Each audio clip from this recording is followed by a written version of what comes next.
I was also a victim of irregular migration. I travel irregularly out of this country. So coming back, my story really went viral as Mohamed Musa. When I was in Abrus Lane in Libya, because of the suffering and the torturing, I became a Muslim there in the prison. So they not give me Mohamed Musa. I was not called Mohamed Musa. So returning back, the name also went viral everywhere, Mohamed Musa, Mohamed Musa. So this is Nosa Okundia, not Mohamed Musa anymore. Everybody wants to meet with me. Then I see myself doing humanitarian works. I start going to schools for advocacies, communities. If I can stand in front of anybody to tell you, if you want to travel, travel with dignity. This is how you travel. I've been a victim of this before. I would not want you to experience what I've been through. I believe you really want to listen to me. There are traffickers everywhere. The internet one is something I'm also seeing now, that people are not seeing. They post a lot of opportunities, and people want to key into those opportunities. Some of them say travel abroad like this, like that, like that. You want to key into. Before you know, it's not something that you bargained for, you would not see there.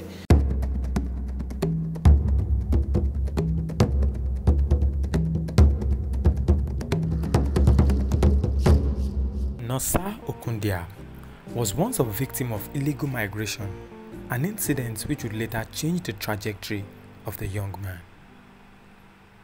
But since his return to Nigeria, he has founded an NGO and has been involved in numerous sensitization and campaign against illegal migration and human trafficking in Benin City, Edo State, and beyond. He shares his unique story with Legit TV in this fresh episode of my migration story series on Legit TV. My name is Naija People. Welcome on board. I was also a victim of irregular migration. I travel irregularly out of this country. So coming back, my story really went viral as Mohamed Musa. Then I put it upon myself to say I want to do a humanitarian work, to also use my story to change various mindsets. So I come up with a Greater Returnee. I start going to schools for advocacies, communities. I start meeting with top agencies. Then I also thought twice to have my own foundation. It just started like a Greater Returnee.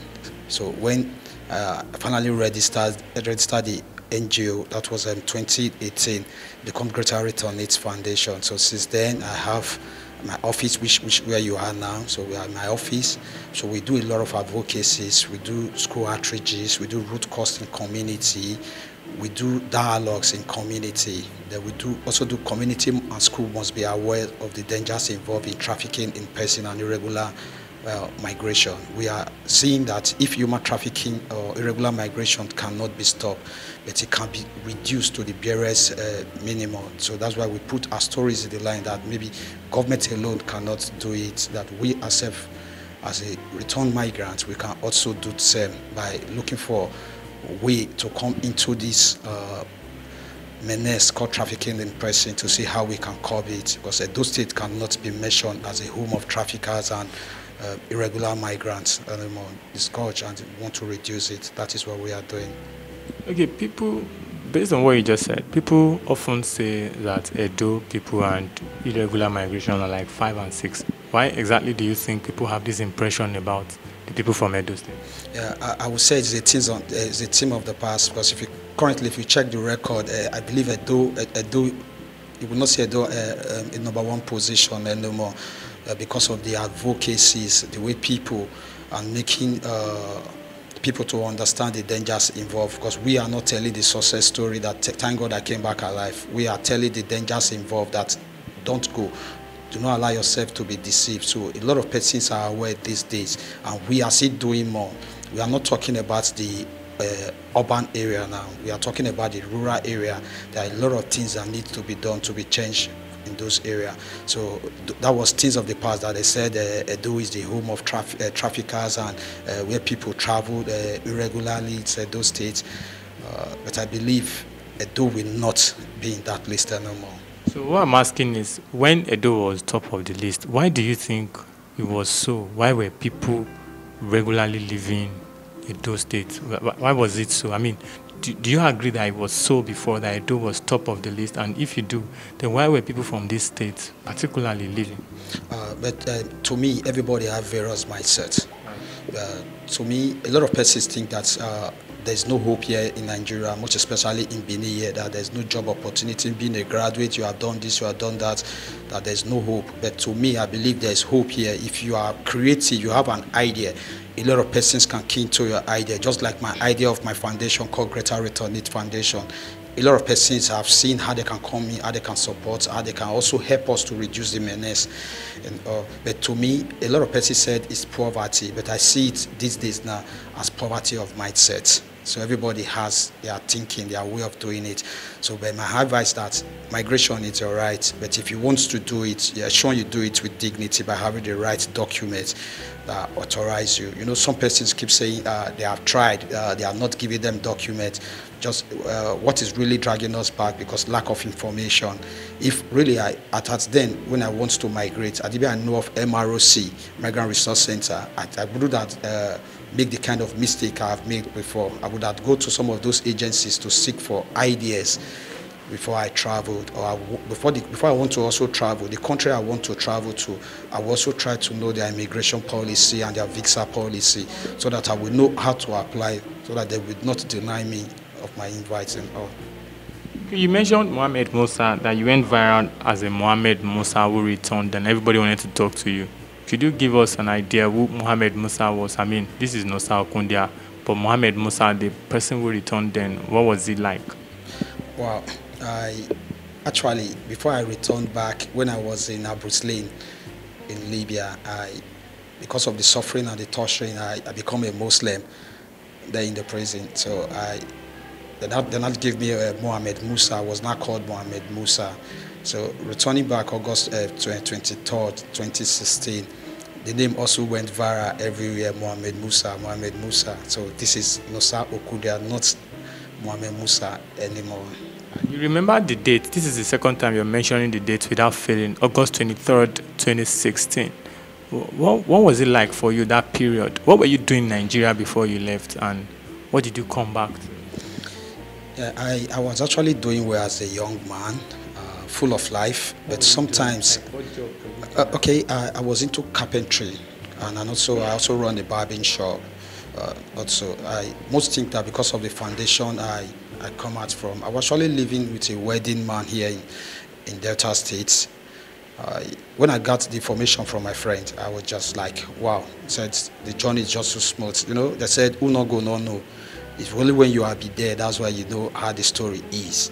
So, but me, I have been there, I have seen it all, so I have put my time, my story along the line to change various mindsets, to say there's life here in Nigeria. If I can make it here in Nigeria, you can also do the same. Just create a common idea, you will be successful. Like I earlier said, I was doing well. So when I got the information, I left. That was 2015. I left. I later returned back August 23rd, 2016. Since then, I know this migration issue on trafficking in person, it has taken me to a series of places that I was fighting for, that I want to go to this place, it has really, really taken me far to places that never will be. If I have been in a program where we have the top government officials in Nigeria and even the people that is the heads of affairs in Nigeria, that to say that I've gone far in anything I am doing. Okay, you said you were living with a wealthy man here in Nigeria, in Delta State, yeah, before you left. So what was enticing for you, even though you had, was it that you were just living with a wealthy man, but you didn't have access to resources at the time? What was it particularly that was intriguing for you to want to travel? Yeah, I think, like I said before, I was thinking, it's an open door for me. I never know the information I had was a wrong information. It's not something I ever wish my enemy if I have one. So I was living with a wealthy man. With the way things is, the kind of background I came out from, I was thinking, maybe let me be the breadwinner. So when I embark on this journey, I lost my life. The family I said I want to stood up for, I would have been forgotten now. They would have moved on before now. So it's something I really don't just want to talk about. So that's why I believe on my organization and the people I work with. They are so sincere. We are doing our best. We are going around to the communities, doing series of programs. So they think we are also working on the second edition of Return Migrant God's Talent, which was where you see migrants will come and showcase their crafts, things that they have done, skills, handworks, areas of entertainment, and all. You see return migrants, because many of them are talented and gifted. A lot of them have skills, handwork. So all we need is for people to come into them and see how they can really assist them. I also know that some of them, when you assist them, they cannot account of what you are giving to them. So I also want everybody to watch well before empowering anybody or supporting life, that if I want to touch this life, can this person become employers of labor tomorrow? That is the kind of thing I'd love to see and I really want to see. Okay, so let's talk about survival. When you go back to Nigeria, what was survival like? I mean, you mentioned something like you doing advocacy and all of that. Were you living on advocacy, or what were you surviving on? How were you surviving when you just returned? Yeah, when I returned back, ever since I've returned back, I see myself doing advocacy. I see myself going to places I never expected. I believe my story really opened doors for me. If I can stand in front of anybody to tell you, if you want to travel, travel with dignity, this is how you travel. I've been a victim of this before. I would not want you to experience what I've been through. I believe you really want to listen to me. So a lot of persons are out there using their stories to see how they can curb trafficking in person.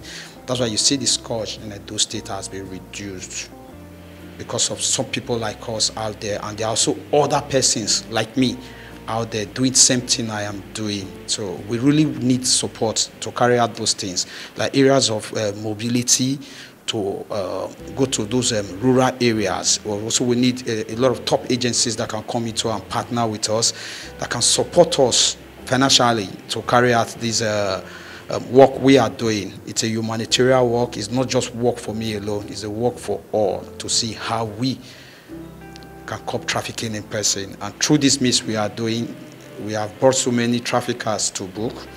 We have done series of programs. We done disadvantage of a girl child being trafficked. We have done World Day Against Trafficking in Person. That's World Trafficking 30th of July. Since all time we do them. And also the World Migrant Day, 18th of December. So also we do World Mental Health Day. We do a lot of programs that people come into our program and see that these people are unique, these people are talented. And also the areas of stigma, the way people are stigmatizing return migrants. We also want to talk about that. Those persons are talented. If they have made mistakes in their life, do not allow those mistakes to kill them. You also bring them and counsel them and advise them. Take them to any therapy for them to get a good psychosocial support coach method. Mentor them. And, I think IOM is doing that. Other top agencies are doing that. I applaud them in those areas. And I also believe the best way I know now to empower return migrants, I believe Edo State is 18 local governments, and all return migrants are cut across the 18 local governments. If the government or top agencies can bring return migrants to their organization to curb trafficking in person, I believe people will want to listen. It's not like maybe you see some person who said they said they harvest organ, they said they traffic them in this means, and why not just bring the victim and hear directly from the victim that this is how I was trafficked, this is what happened to me, this is why I find myself in Libya. So we are also talking about just Libya. I think we have the Burkina Faso. We have the Cote d'Ivoire, which is the Hard Coast, the Ivorians. We also have the Mali. That is where people are also taking our people to. I think I have been to some of those countries also. Migration issues have taken me there.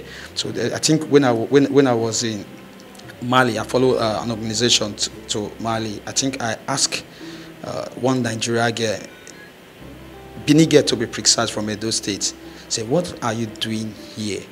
She said she's here to work. I said, what work are you doing here? She said, She's a foreigner here now. People who wants to engage her, that. Then I ask her, how much are they paying you in this you are doing? She said, she told me the cipher. Quickly, I checked the exchange rate.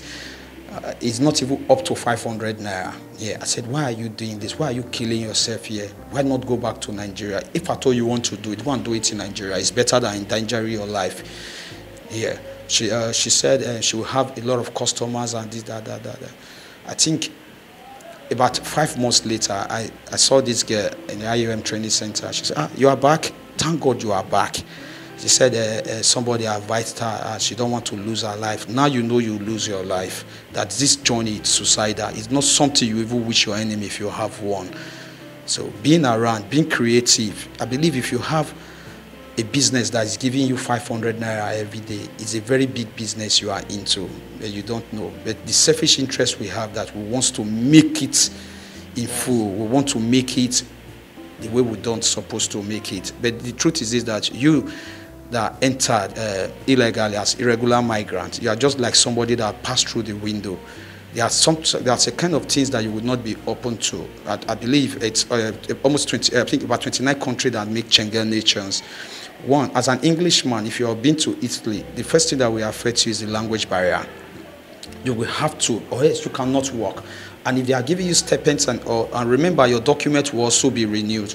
And when you have document, because you are carrying the document of United Nations, you don't have your Nigeria passports with you. So seeing this life, you have to go back to school with that age. So sometimes if information is power, we have to have the sound information. If government can make this available in schools for immigration policies and visa policies for people to be aware. Because some person said, I have tried, they denied me. Because why? You don't have the requirements.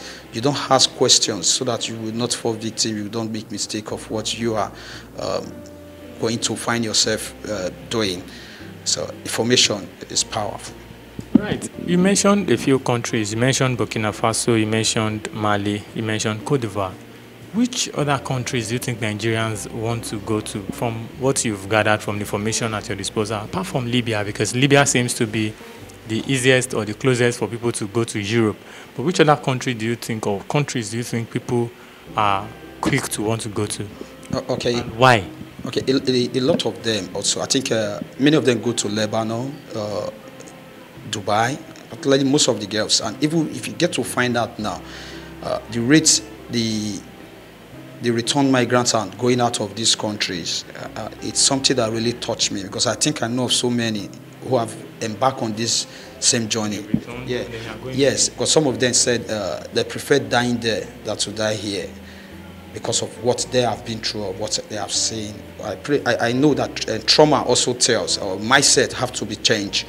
So I want other agencies and government agencies to come into mindsets, to set the mindset for people so that they would not, some of them have also gotten this empowerment, they will use that, they will have to sell that empowerment and travel back to any of the country of their choice. Wait, they will empower them? Yes. They use the money that they empower them with, or the things they empower them with, they sell, then they want to travel back? Yes, so many of them have crash businesses. When you ask them, they said they could not manage their businesses. I would want all agencies' hands to be on deck. Empowering people is good, but you have to do what they call the M&E, the monetary and evaluation part of it.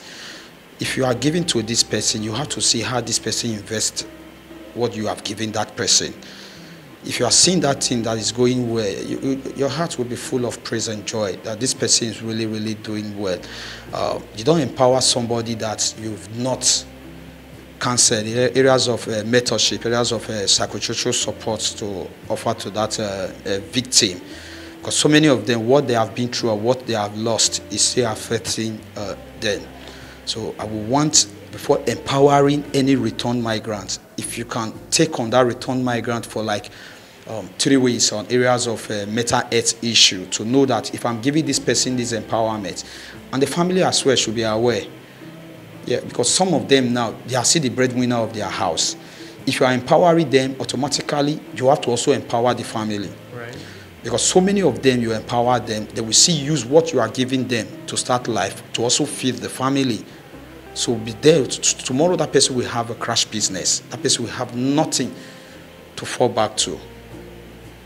Okay, so you talked about traffickers, handling traffickers and all. Do you sometimes face difficulties with traffickers, because it could be a syndicate sometimes, and then there could be people who are very influential among these people? Do you face some challenges with difficulties with these traffickers? Yeah, what I do, if a returned migrant reports a case to me, I'll kindly pick the case up, do a petition. It's 2-hand petition I do. The Edo State Task Force Against Human Trafficking, they are doing a very wonderful job in those areas. So they don't expose the victim. They secure the victim so that the victim will not fall into the hands of the traffickers. You know, the trafficker will be hardly dealt with. So also with NAPTIP. NAPTIP is doing a perfect job in those areas. So if you submit the petition and they find out that this person is really a trafficker, just know that they said one day monkey go market, monkey not come back. So that is it. It's not the one that you see the trafficker roaming the streets or looking for your life will not be at stake. No, I've never done a case like that. So whenever I'm doing any case, I do follow up in my case I'm doing. Okay.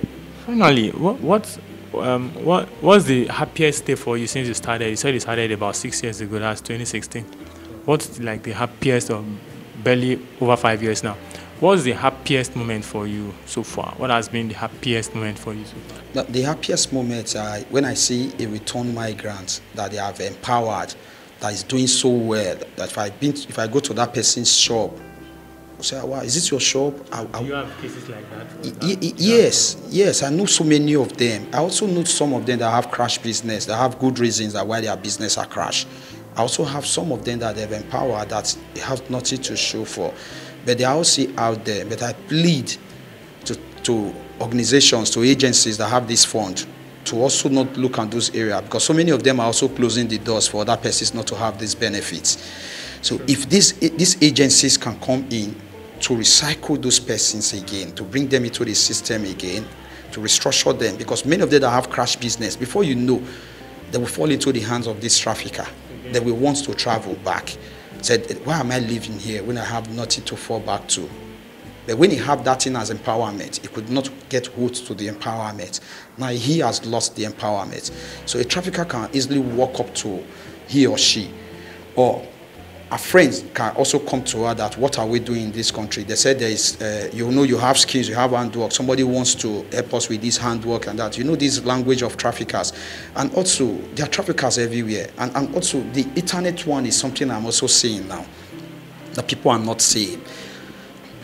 They post a lot of opportunities and people want to key into those opportunities. Some of them say travel abroad like this, like that, like that. You want to key into. Before you know, it's not something that you bargained for, you would not see there. So people should be watchful in anything that they are doing. Traffickers are all everywhere.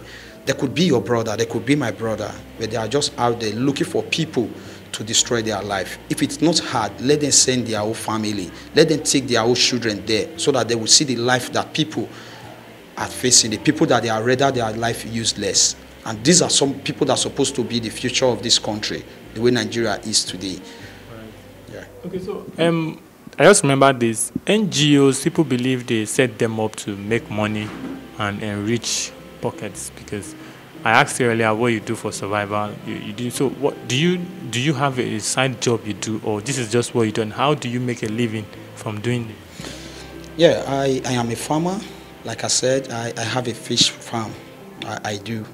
Now, though it's little, I think I'm contented with it. And I also do my carpentry jobs. I can make good furnitures. I can make good chairs for people. So I'm still doing what I know how to do best. Nothing will stop me in this area. And what I love doing is when I am in a program, in any advocacy program, seeing myself touching life with my story. So it's not something I advise persons that pay me to come and talk to you or to do this. No, I receive various invitations, all angles. Everybody wants to see, everybody wants to talk with me. Everybody wants to see me talk in their programs. So I think it's a plus for me.